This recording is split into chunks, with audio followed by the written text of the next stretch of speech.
welcome to tonight's Fireside CharLA.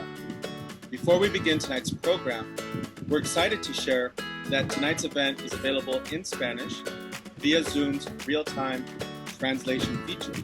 To share more about how this works, I'd like to introduce you to our Spanish language interpreter, Alejandra Marroquin. Alejandra. Gracias, Richard. Thank you, Richard.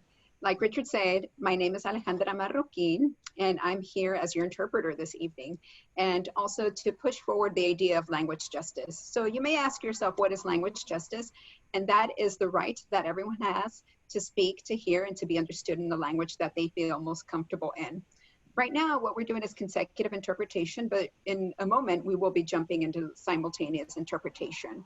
And we also want to share that creating a bilingual space is the shared responsibility of everyone. So if at any moment in time you see Richard making these motions, this one is to slow down, and then this one is to speak up, please follow his directions. Also, if you at any moment have any technical issues, please don't suffer in silence. Alert one of the staff members here at ULF. Also in Spanish, what you will hear me do is use the E form rather than the A form or the O form. This is intentional, it's not a mistake, and this is our effort to break through gender binaries. Thank you. Hola, como dijo Richard, me llamo Alejandra Marroquín, voy a ser su intérprete esta noche. Y bueno, estamos aquí porque queremos fomentar la idea de la justicia de idioma. ¿Y qué significa eso? Bueno, significa que todas las personas tienen el derecho de hablar, de ser escuchados y de entender en el idioma en el cual se sienten más cómodos. También, ahorita lo que estamos haciendo es interpretación consecutiva, pero en un momento vamos a brincar a interpretación simultánea.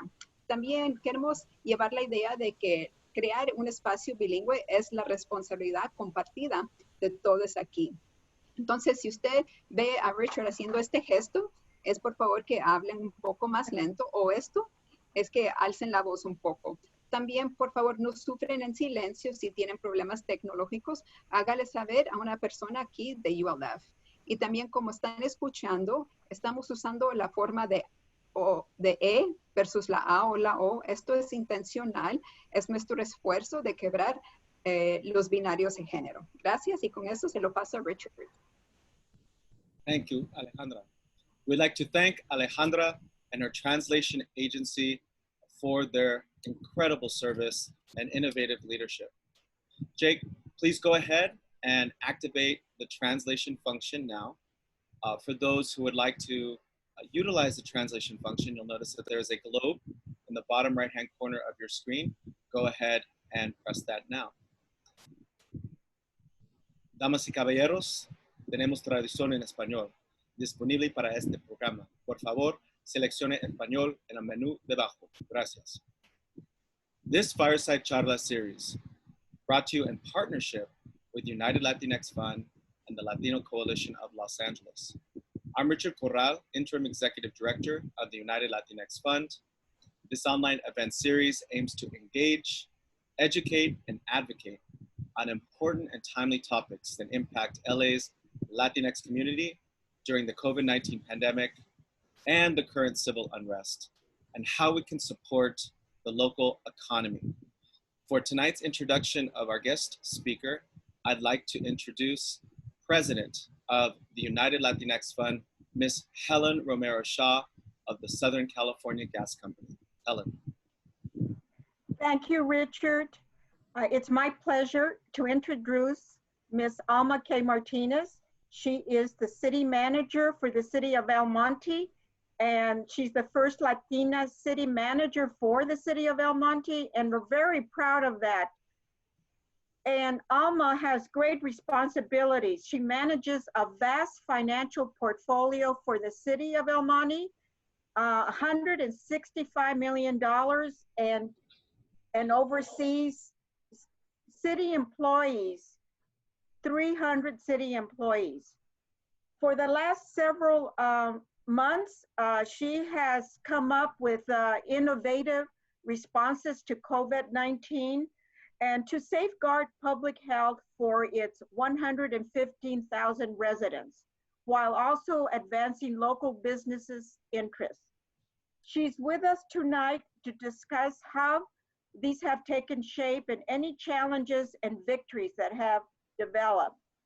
I would also like to add that Alma is a board member of the United Latinx Fund, and it's my pleasure to have her on the team. And I want to welcome her with un gran abrazo. So, Alma. Thank you. You're on. Thank you, Helen, for that beautiful introduction. And I'd also like to extend un abrazo to you too, Helen, and all the family at Southern California Gas Company and JP Morgan Chase for sponsoring tonight's event and for your commitment to and investment in nonprofits like the United Latinx Fund that work to transform, uplift, and improve our community's quality of life. One last thing before we get to tonight's discussion, our program is designed to engage you, our audience. So if you have a question, please enter your question in the chat box and note that everyone's audio and video will be muted until the question and answer session. Also, tonight's program is streaming on Facebook Live. To access that video, please visit the Latino Coalition's Facebook page, and a link is provided in the chat box. And when you're there, please host a watch party and invite your friends like me. So I have a Facebook up. Here's the watch party, what it looks like. And I'm gonna be inviting my friends to participate in tonight's conversation via watch party on Facebook. Alma, let's go ahead and get started tonight's conversation. I had mentioned, I told you it's live and direct, and it's like a talk show, and I want you to have a good time. So let's begin. Alma, welcome to tonight's Fireside CharLA. Thank you for your service to the city of El Monte, as well as your leadership on the United Latinx Fund. Since COVID first hit, your city's response has been immediate, sustained, and innovative, particularly around solutions that uplift local business and public health. Can you tell us a little bit more about these innovative solutions, and how did you manage to consistently set the bar when it comes to addressing both COVID and local business? You didn't see it as one or the other. You saw it as complementary. Alma, share a little bit about your thoughts on that. Thank you, Richard. And again, thank you, Helen. You're always so sweet and supportive and amazing, just an amazing mentor. So I have to say that I cannot do this without the support of an amazing city council, of an amazing mayor, Mayor Andre Quintero, who is also a great mentor and a leader of the city of El Monte. He's been a mayor for about a decade now, and also the city council, who has always supported the ideas, also gave the ideas, and they really put in the work. They really put in the work. We have one of the council members that actually went to the businesses and deliver some of the checks that I'm going to be talking to you about. So let's talk about COVID. Let's talk about how that immediate focus and resiliency and retooling of government had to happen because of the need, right? Because there's a need, there's a pandemic, people are suffering, people are dying. There's a need not only to support our residents where basic necessities like food and shelter, and also testing, which I will go into it as of today. Now the city will be doing its own free testing for the residents. We can do up to 150 tests a day, and it's going to happen every Thursday at the senior community center. And but not only about that, but also about supporting the businesses, which are the lifeblood of the city. And so what is it that we did?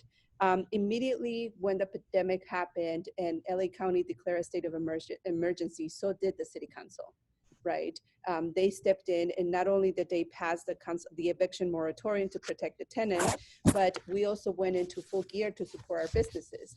And that looked like a very innovative way of providing small business grant programs, which is about, we so far have delivered $550,000 in grants to small businesses that were eligible for this program. And that's over $500,000 for these businesses. And the grants consisted of a $10,000 per business. We also went and did a rental assistance program, and we have awarded 400 of those grants. And that's That's about $450,000 to our residents at $1,200 per household. We have received multiple thank you notes and emails and calls from people who have told us if it wasn't for this, right now we would be homeless. We would be homeless. And we also have, the rapid rehousing program, and we have about 183 wards that we can do that for. And working with different nonprofit organizations, such as Volunteers of America, and to provide housing programs as well, and rapid rehousing, as well as hotel vouchers, and also the support of Project Room Key in the city of El Monte. We have also provided showers to about 620 people for homeless showers services through the company called the Shower of Hope. Our food pantry, our elderly nutrition program, and we have delivered and served, and we see the trend, right? We're watching the trend. We have a food pantry program twice a week in the city of El Monte, and that has not stopped. That has not stopped, and we see that the demand growing and growing and growing as we continue to move forward. Excellent. And I have to be honest with you. We all kind of have been actively watching and observing how other cities, both locally and nationally, are, responding to COVID. And even in the city of Los Angeles, or even the state of California and the governor. And as soon as COVID hit, I recall like it was on a Friday, and I recall that you immediately shut down on that Friday. And you had a response, I think by Monday or Tuesday. I think in terms of your eviction moratorium, I think it went in like right after.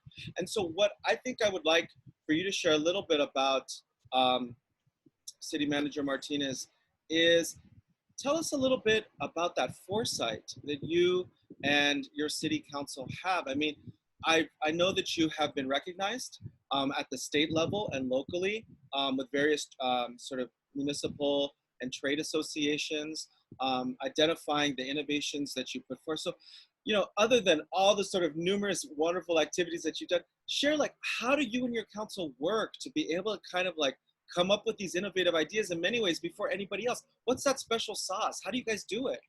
So it's all about working as a team, right? When the pandemic broke out and we saw this influx of need, I had council members that were sitting in my conference room, rolling up their sleeves, saying, "I want to work." And that was Maria Morales, who sat in my conference room, days at a time, saying, "Look, I have a family, I have a job, but I'm a council member and I'm going to be here rolling up my sleeves." I have the mayor sitting in front of me saying, "What can I do to help?" I have council member Jerry Velasco saying, "What can I do to help?" I had other council members calling me saying, "Look, I'm here to help. What can I do to support?" Right. So the secret sauce is not just the council, is not just the city manager, but also the amazing staff that's part of my team. Right. All of my directors, public works, parks, economic development. Now, parks employees, because we're not functioning as an open space park right now, and we don't have those programmings because of the limitations, we have retooled those employees to be emergency workers, right? First responders kind of emergency workers. And they're the people they're the employees who are responding to delivering the meals. They are responding to the food pantry. They're responding to the mask giveaways. They're coming into the office and helping with the rental assistance program, processing the rental applications, processing, the rental assistance program, we got about 900 applications for that. Wow. For the business grant program, we got about 1,000 applications for that, right? I mean, and let me tell you, another part of the secret sauce is my amazing PIO's office, right? My graphic designer and the kids, I call them the kids, but they're not kids, but we're working until late at night, exchanging information, ideas. I woke up one day, I'm like, we're gonna do a drive-in movie. We're gonna do it and it's gonna be amazing and it's gonna work. And also I'm honored to work with a really amazing programmer, Chris Garcia, who is part of the secret sauce, right? Through Campaign Rep, his company, we created a virtual city hall, right?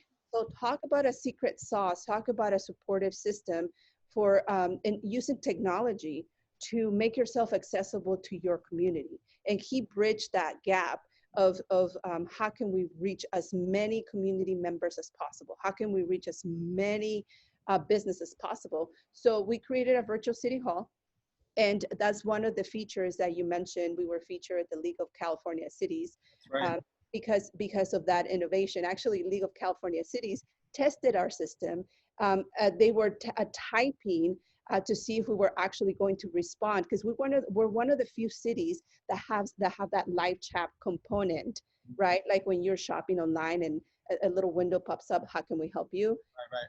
We have that, right? And that is something that not many cities have. And I'm proud to say that we implemented it here, right? With staff, with Chris, campaign rep, but also the city council who supports the ideas, who get behind the stuff, and who trust what we're doing. They trust our transparency. They trust our commitment to the community, and they trust that we are delivering and we're doing what we commit to do.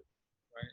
And that's the thing. I mean, from the outside looking in, you know, the way in which you guys present yourself and the way in which you engage, you know, it seems like, you know, one of the, you know, top 3 largest cities in LA County. No disrespect. I mean, I'm Glendale all the way, but you know, it's exactly. But you know, the way that you guys were responsive, the way in which you're able to pinpoint solutions that are timely, innovative, and actually address the issue when it needs to be addressed. It sounds easy to say. It is very difficult to do. I think part of the secret sauce too, maybe that none of you sleep. I think that could be part of it. I gotta say, you know, I don't.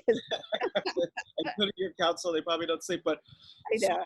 And the reason why I'm trying to get to these details, city managers, because you know, you have folks here on the line who aspire, right? Who want to one day be a council person, who want to one day be a city manager.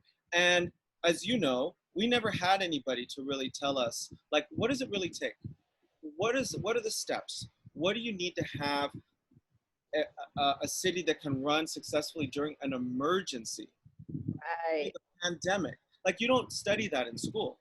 You know what I mean? They teach us that at UCLA, Richard. They did it. No, they don't have that class at UCLA. They don't have that class. Not yet. Not yet. That's yet. Maybe one day. But that's what I'm trying to get at, is that, you know, share with us before we go into the Q&A, and I know that you invited some of the local businesses to get their perspective. But, you know, kind of think about, put yourself in the shoes, Alma, the folks who are listening, the younger folks who are listening, and share with them something that you wished someone had told you when you were at school at UCLA to prepare you for this moment that you're currently experiencing. What would you tell them? What would you impart to them? Well, as you know, Richard, because you know, we went through not the same program, but the same school, Luskin. They did teach us incredible, dedicated work ethic. Powell Library was my home away from home, right? We would always be reading, always be working, because you're in a quarter system, so everything happens fast, right? They did equip us with some really good skills of incorporating and working in teams, right? This is not a city manager COVID response. It's not city manager COVID response. It's my council who gives me, you know, the legislative directives, and I just carry them out. I advise them, I explain to them what can be done, but it is my council. And it is also motivating the staff and also explaining to them how important they are to be part of the team, and also encouraging them and reminding them that we're public employees, that we're public servants, and that public out there needs us now more than ever. And I can be held by my job description right now. That's out the window because there's a pandemic. right? And you have to step in to serve the public that you swore to be serving at the moment right now. You have to have a heart, right? And you more than anything have to believe in what you're doing. I believe in what I'm doing. I'm passionate about what I'm doing. And that is something that I get from my council, from my leaders, right? And also when I say working as a team, I'm working with local businesses who I have requested that they step in and help. I've had companies come in, like Vela Vista Services, like Goodman, like Magellan. They have stepped in, and when I call them and ask them for help, they have responded, right? And it's those relationships that really pay dividends. And not just that, but other cities that now we're partnering with, like the City of Industry and the City of Industry Business Council, where we're doing a virtual job fair. I'm sure you've seen it all over the news. Yeah. Cindy, if you could share that link to the media that just came out yesterday about the partnership with City of Industry, that'd be great. Put it in the chat box. So yes, that is the piece of advice, if I may, is really working as a team and retooling yourself and be adaptable. You know, be adaptable, being able to work with what you have, empower your teams, and also reach out for help, because companies will step in and help if they see that you're doing what you're, if they see that you really are serving their clients per se. Well, and that's the thing that I sort of, when I try to put myself in your shoes, I think that is so both challenging but also remarkable, is that you manage both upstream in terms of your city council and advising them, supporting them, and implementing their policies and ideas, but then you also manage downstream because you're also managing your department heads and all of the departments. So you're right in the, and then you manage horizontally too when you're talking about the businesses, right, in the community. So it's upstream, it's horizontal, it's vertical, it's all of those different types of management. And to that end, like you just said earlier, you did invite some of the local businesses that have benefited from your work. And we have some of them on the line. And I just wanted to remind everybody, please do put your questions in the chat box, because that's the way in which we can field the questions. Cindy, who's the president of the Latino Coalition of Los Angeles, she is managing the chat box and the questions. And so Cindy, I turn over the Q&A section over to you. Take it away, Cindy. Awesome. Thank you so much, Richard.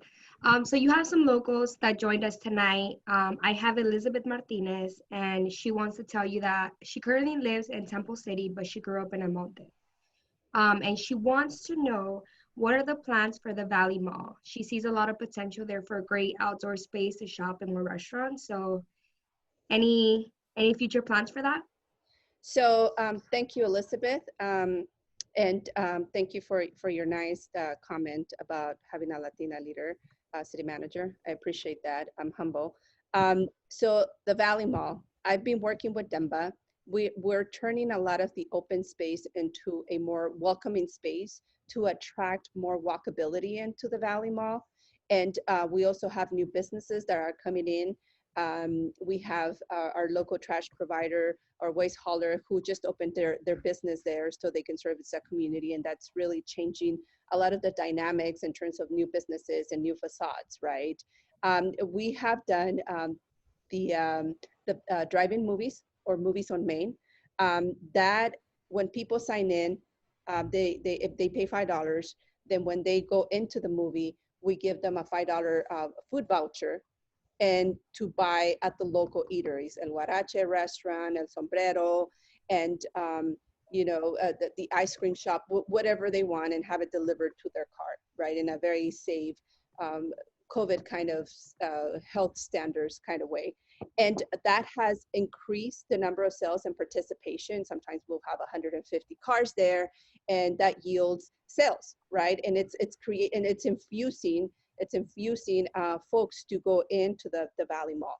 We also created a farmers market. It was extremely successful.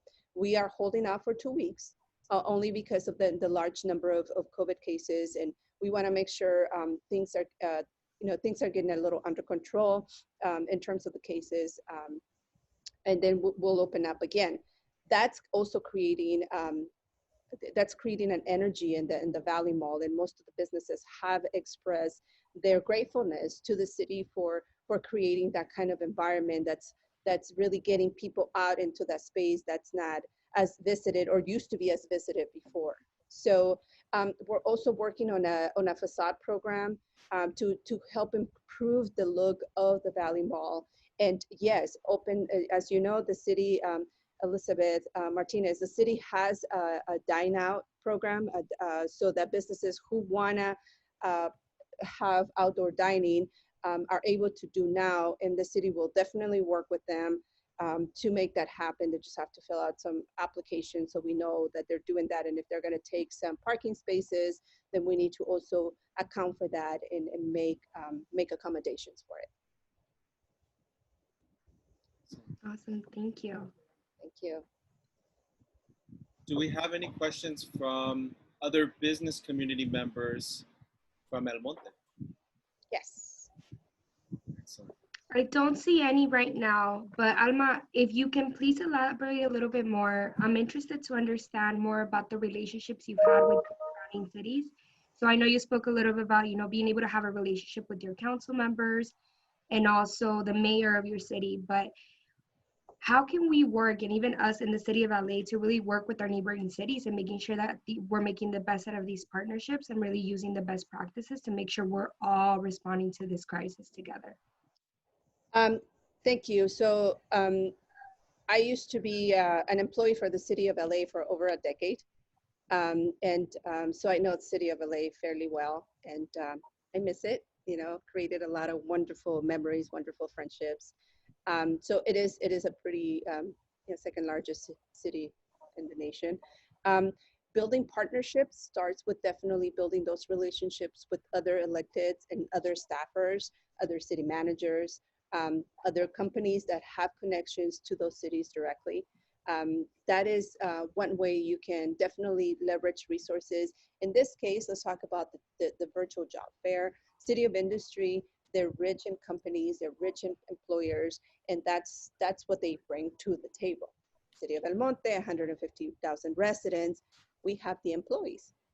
And we also, as you already know, we have a pretty high unemployment rate throughout the state. So how can we partner, how can we bring those two elements together is by bridging the gap and definitely reaching out to the electeds, reaching out to the staff, reaching out to the Industry Business Council, and reaching out to businesses who have a direct connection with that community. Awesome, thank you for answering that. I think we have a question from Victor. Let's see it. Victor, do you want to go ahead and ask your question? You can ask it to me. You're being shy? Alma, I am shy. Alma, this is Victor. So my question is, can you inform us of the conversations that you and the City of El Monte is having about responsible community development or economic development that does not facilitate gentrification? I'm native of Echo Park, and as we see from Echo Park and Northeast LA and East LA, that many of our communities have been rapidly gentrified due to urban sprawl and different economic advancement methods that have been employed by different levels of government. So can you tell us what the City of El Monte, the conversations that the City of El Monte is having to empower local residents to spur economic development without facilitating rapid gentrification of the city? So you're speaking my language. I'm an urban planner.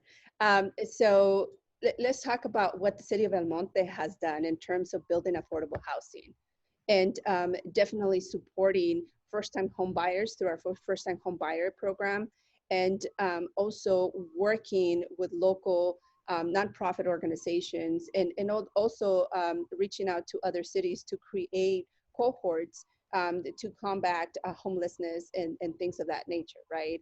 To avoid gentrification, which is that is a lot of times caused by the high expensive housing prices and developments that don't welcome people of certain income. The City of El Monte, I want to say, has been very proactive in that regard, because we have created in the entire county, right, the most and I can't take credit for this. I have to give my council credit for this, for their foresight, and the mayor and the city council on this. They have created and they have approved the most affordable housing units, and then most cities have. And not just that, but also currently working on a systematic code enforcement program to make sure that those units are habitable and those units are up to par and up to code, so people have a place to live that's also safe for their families. And I just want to point out something, just as a point of pride. The city of El Monte, its city council and its city manager are 100% Latinx. And that is,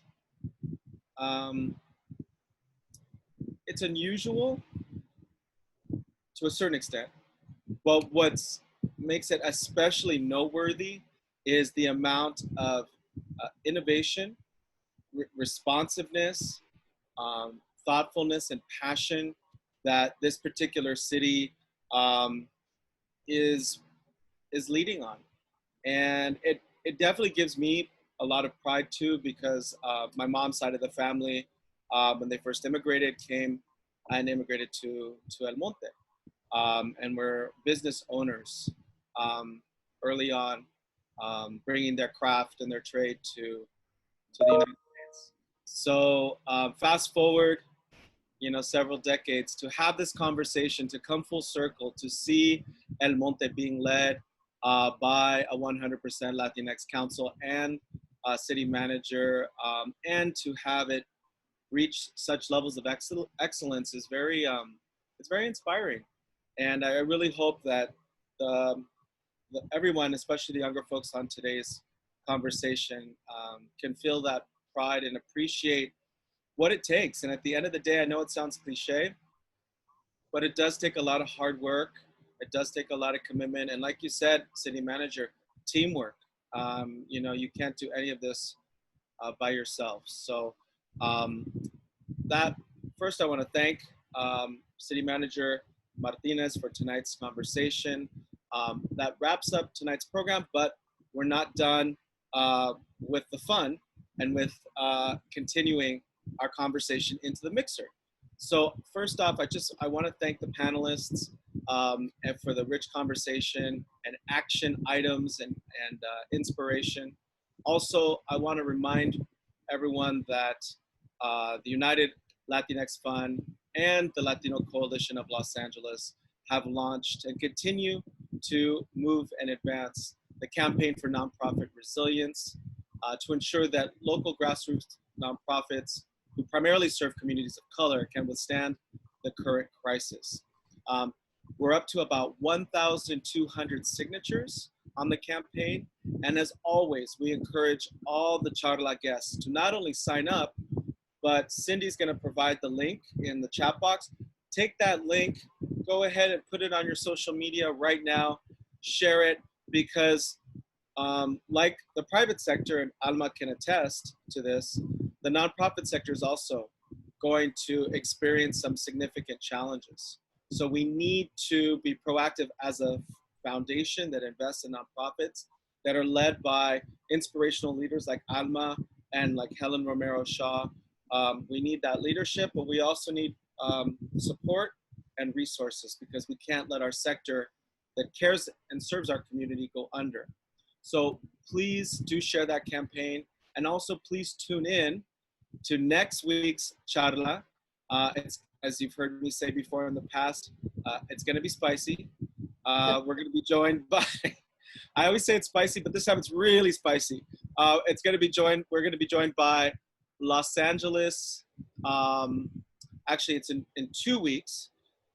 Next week is still to be determined, but in 2 weeks, we're going to be joined by Los Angeles District Attorney candidate, George Gascon, who's going to be sharing his platform and his perspective on policing, on reimagining community safety, and his platform as a candidate for the District Attorney of Los Angeles, which, for those who follow politics, you'll know that I believe the New York Times said next to the presidential race, it's probably the second most important election in the entire United States. So please tune in